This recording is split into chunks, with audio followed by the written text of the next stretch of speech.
das gravações, né?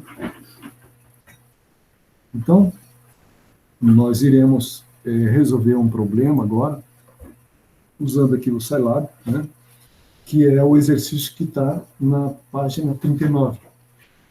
Esse problema, né, no caso, esse exercício, é fazer um programa que calcule o volume de uma esfera de raio R. Está lá na página 39 da estruturas de programação sequencial. Então, aqui no Scilab, eu vou escrever no formato de comentário, porque observem que eu estou colocando barra barra na frente, justamente porque ele não vai ser executado pelo interpretador, né? Quando tem barra barra na frente, ele ignora aquelas linhas de programação. Mas eu vou escrever aqui para já ficar mais claro como é que seria também a lógica de programação, ou seja, como é que seria o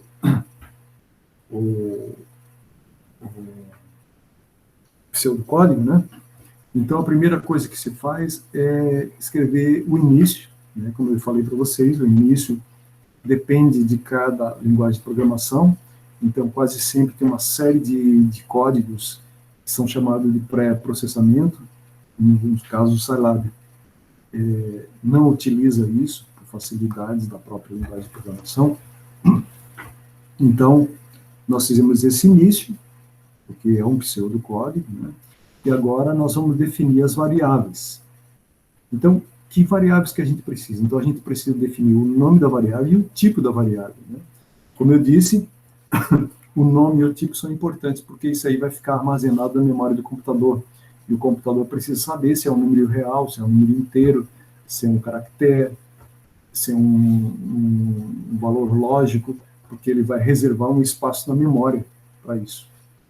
Então, aqui nesse problema aqui, que é calcular o volume de uma esfera de raio R, aparentemente nós precisamos apenas de duas variáveis, que é o raio, que vai ser pedido ao usuário, né, que está usando o programa, e depois o volume, que é o resultado do cálculo, né? Então, a princípio, nós poderíamos dizer que são duas variáveis. Então, vamos dizer que elas são reais, tá? Vamos escrever aí, real, né? Vamos escrever tudo com letra minúsculo. Real, esse é o tipo da variável, e vamos dizer raio, eu vou escrever a variável raio e volume, tá? Por quê? Sempre é bom escrever o nome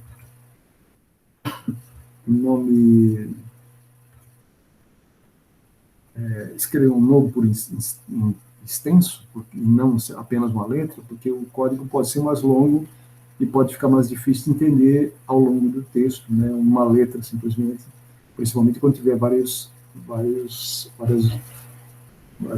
variáveis, né?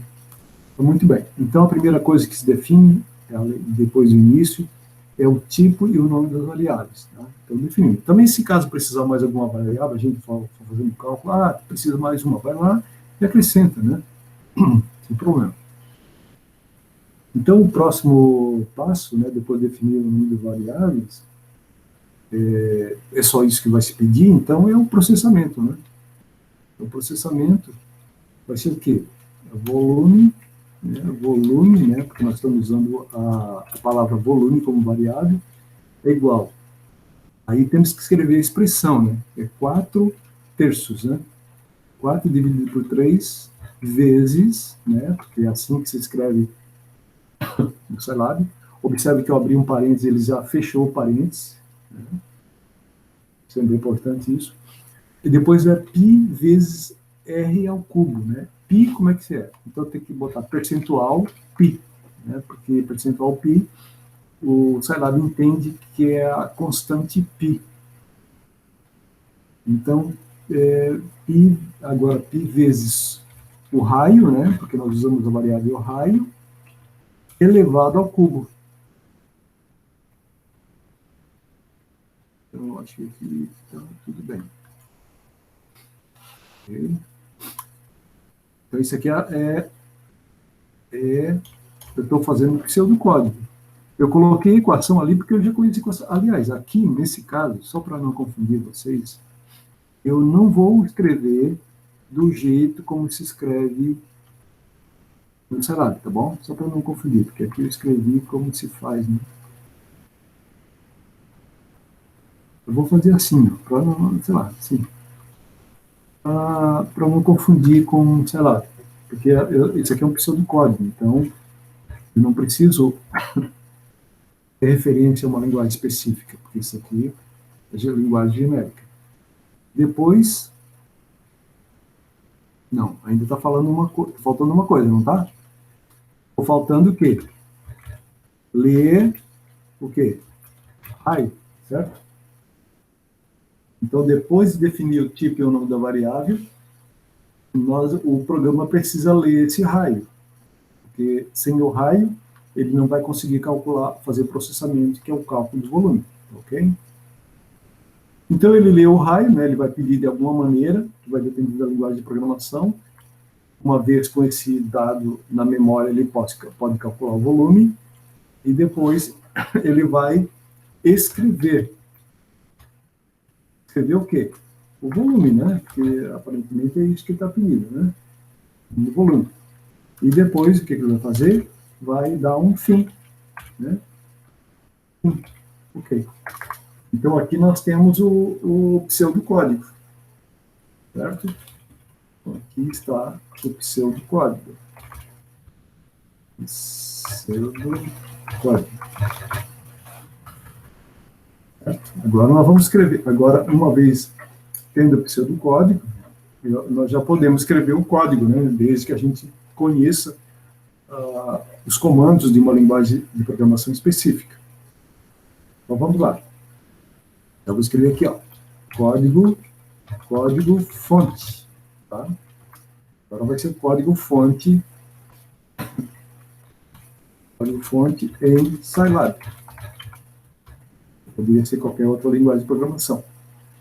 Então, como você observa, em Scilab eu não preciso definir desse jeito aqui, dizer que é real, tal, definir tudo no início, né?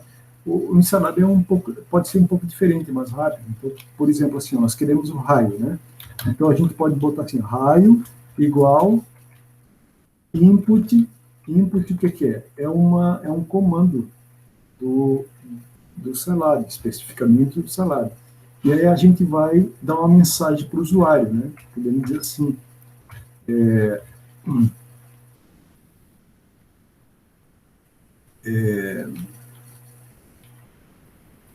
digite o raio da esfera.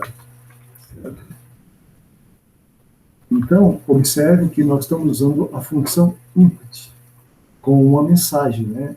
Isso aí é a sintaxe, a forma como essa função foi criada, né, por alguém lá, de repente, lá, do grupo lá que desenvolveu o Scilab, né?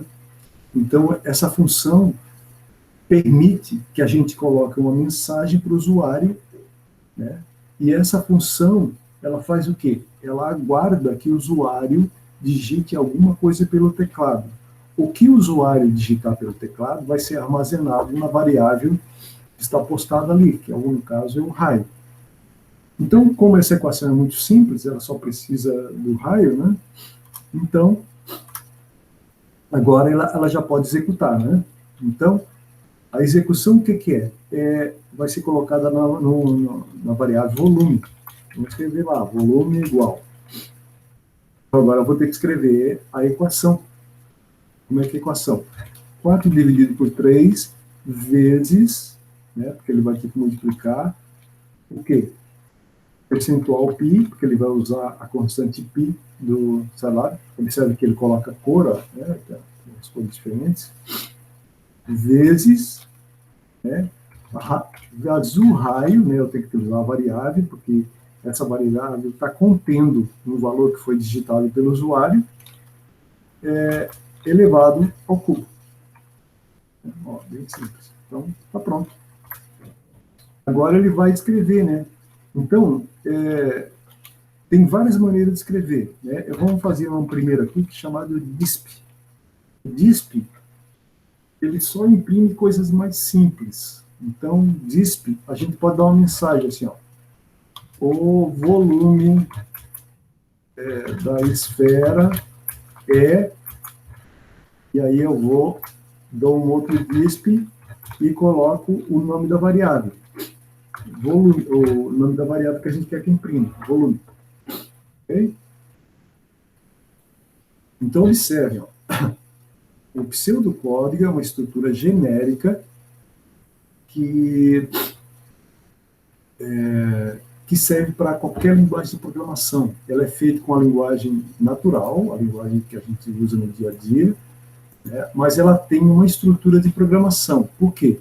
Porque ela está mostrando que tem um início e tem um fim, todo programa tem um início e tem um fim, que todo programa precisa definir tipo e nome de variáveis, né?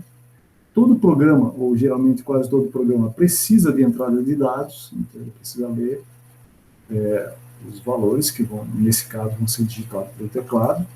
Depois ele pode fazer um processamento qualquer, nesse caso, ele só está jogando essa equação aqui, né? E depois, naturalmente, alguém vai precisar, está pedindo esses dados, então ele precisa escrever esse resultado. No caso do Scilab, né, aquele início e definição das variáveis, e o ler os dados, já acontece aqui nessa linha aqui, ó. Aquelas 3 linhas lá do pseudocódigo já estão numa única linha aqui. Se vocês fossem escrever em Java, com certeza ia ser de forma diferente. Se fosse em C, ia ser outra forma diferente. Se for Python, é outra, e assim por diante, dependendo da linguagem de programação, vai ter uma estrutura diferente. Então, se vocês conseguirem estruturar o programa no pseudocódigo, vocês podem traduzir isso para qualquer linguagem de programação. Aí, naturalmente, vocês vão ter que vão se acostumar a fazer essa tradução, né? Mas significa que uma pessoa que conhece uma linguagem, vocês dão um pseudocódigo para ele, ele consegue escrever rapidamente, de uma forma lógica, né, compacta, eficiente, porque o pseudocódigo trabalha apenas com a lógica. Então, se tu estruturasse de forma lógica um problema, ele pode ser escrito em qualquer linguagem de programação, certo? Muito bem. Aí depois, tá.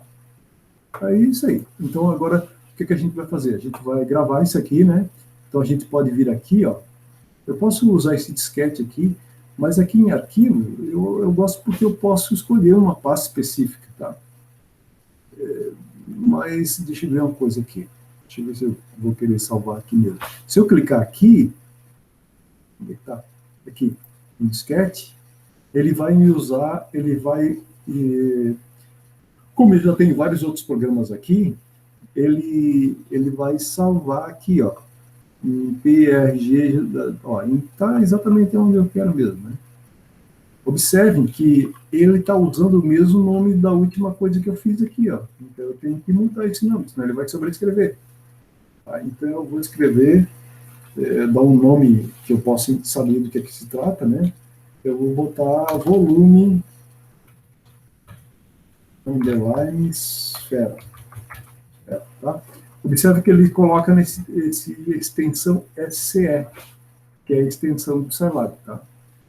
Então eu vou dar OK aqui, tá? E aí eu vou executar, já está salvo, eu vou executar, tá bom? O meu Scilab tem um bug, tá? Que eu não sei qual é, eu já tentei reinstalar, não funcionou. Eu vou instalar aqui, ele vai pedir para salvar novamente, mas é um bug do meu aqui, tá? Ah, não, funcionou. Tudo bem. Agora, vou ter que mudar para outra janela, porque eu não consigo mudar aqui diretamente, ele não muda. Eu vou ter que fechar a apresentação e agora para outra janela, né, para mostrar para vocês o que está acontecendo.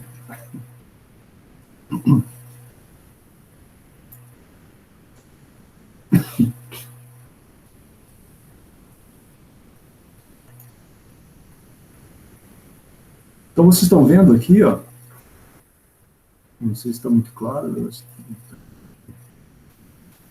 ó, está dizendo lá, ele está executando, né, escreveu lá, ó, só porque ele não deixou, ele engoliu uma parte ali, né? Digite o raio da esfera, ele engoliu, tá, porque tem que trazer para cá. Ó, digite o raio da esfera, né?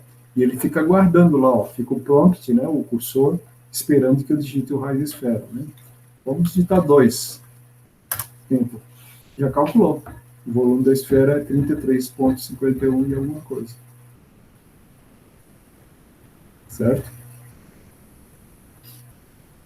A gente pode modificar alguma coisa nesse programa também. Vamos ver aqui.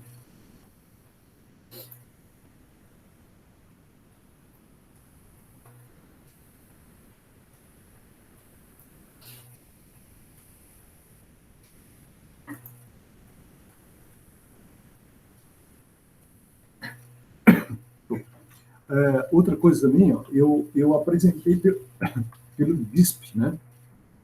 Mas eu posso modificar isso aqui, ó. Eu vou comentar. Observe que quando a gente comenta, ele fica todo verde, tá vendo aí, ó? Comentei. Então, cadê? Eu acho que mandei o lugar para errado. O que eu fiz? Tá aqui.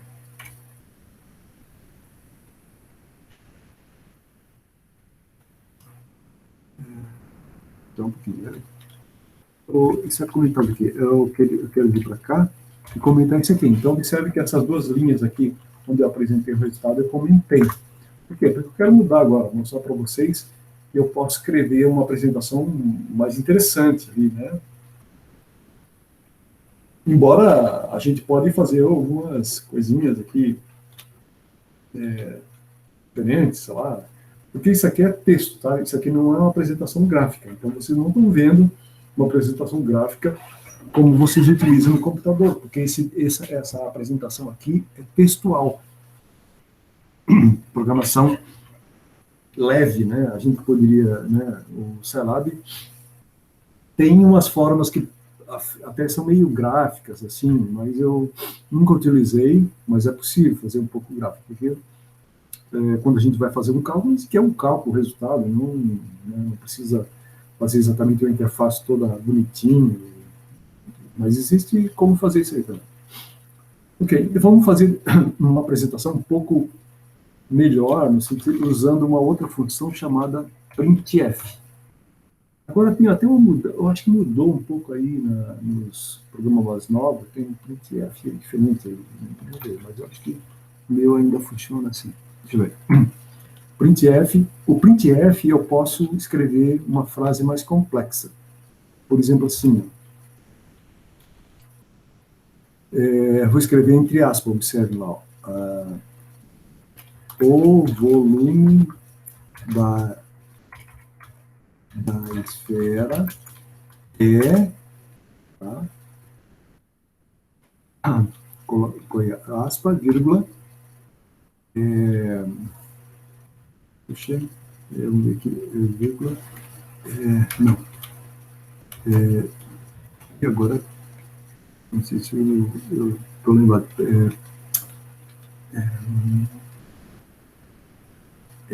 esse número aí é um número que pode ser fracionário, então vai ser float, eu vou botar ponto 2f, tá?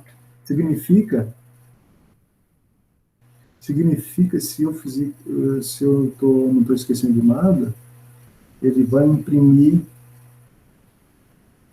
um número real com duas casas depois da vírgula. Se eu não errei nada aí, tá? Então, fecho aspas, aspas é o apóstolo, né? E agora coloco aqui o nome da variável. Então, ele vai dar uma frase e vai colocar na frase o conteúdo que eu quero imprimir. Se tudo der certo aqui, se eu não errei nada, vou agora com esse ícone aqui, que é salvar e executar, ó, vamos ver. Ok. Não, realmente está funcionando. Acho que está funcionando. Vamos ver aqui. Vou parar essa apresentação e mostrar a outra janela. A janela é essa aqui.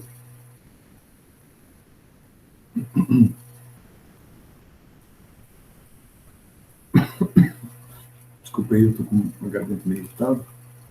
Então, vocês estão vendo lá, ó, digite o raio da esfera. É a mesma pergunta, a mesma que havia sido feita, né? Eu vou digitar novamente, acho que foi 2, né? E aí está a frase dele ali, ó. O volume da esfera é 33,51. Observe que ponto 51 Por que tem duas casas depois da vírgula? Porque eu especifiquei que eu queria duas casas depois da vírgula. A anterior ali, ó, vocês podem ver que tem, sei lá, 6, 7 casas depois da vírgula. Porque o DISP, que é uma maneira de apresentar os resultados do Scilab, ele não permite muitas configurações, certo? Então, fica um pouco limitado. Agora, se a gente usar o printf, que agora, de repente, se vocês instalaram agora o Scilab, pode ter acho que tem uma diferença agora, houve uma pequena mudança, que eu agora não estou lembrando exatamente qual é, mas tem uma pequena variação ali. Mas eu acho que vai funcionar também esse comando também. Então, se fizer... Pode? Ô, professor, com licença. O senhor poderia colocar 1 e dar Enter e colocar 3 e dar Enter, por gentileza? Aqui, nessa janela aqui? Isso. Tá. Quero que eu execute novamente o programa, é isso? Sim, no caso, colocando raio igual a 1 e raio igual a 3. Vamos lá, só um pouquinho. Vou executar novamente aqui. Qual é o raio que está mostrando aí, né? Qual é o raio? Raio 1? Isso, 1. Raio de esfera 1. O resultado é 4,19. O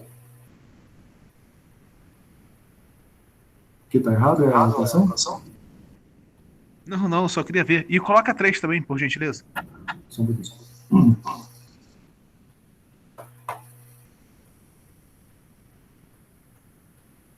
Três. Isso? Sim. Valeu, professor. Obrigado.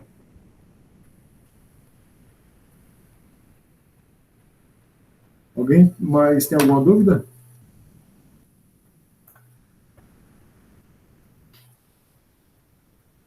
Tudo bem?